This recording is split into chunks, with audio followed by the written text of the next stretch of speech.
Le biais, c'est une bande de tissu qui est coupée à 45 degrés par rapport au droit fil.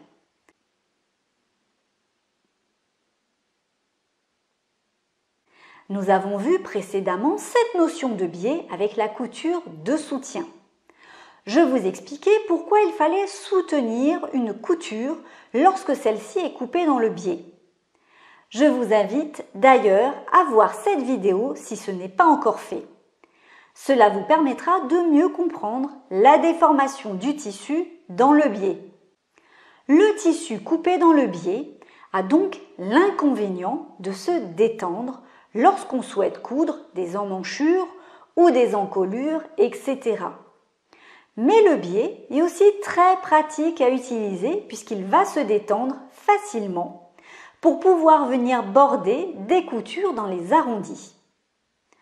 Le tissu coupé dans le biais a donc ses avantages et ses inconvénients. À nous d'en tirer parti. Le biais peut être acheté dans le commerce. Il est vendu très souvent plié en 3 morceaux. Mais vous pouvez également en trouver des non pliés. Il existe en différentes largeurs, différentes couleurs, etc. Comment choisir son biais?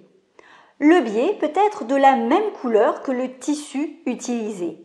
On peut prendre également des tissus contrastants, donc un biais d'une couleur avec un tissu d'une autre couleur.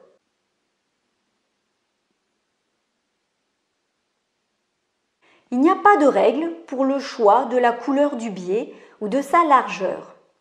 Le choix s'effectue selon votre créativité. Dans mon cas, pour mes pièces d'études, je vais utiliser des tissus contrastants. Vous pouvez également fabriquer votre propre biais.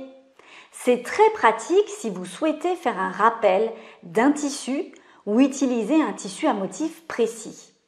En effet, la plupart du temps, les biais qui sont vendus dans le commerce sont souvent unis et ceux à motif ne correspondent pas toujours à vos besoins. J'ai d'ailleurs consacré un bonus détaillé sur comment fabriquer son biais. Je ne reviendrai donc pas là-dessus dans ces vidéos. Nous allons maintenant apprendre à border une couture avec du biais.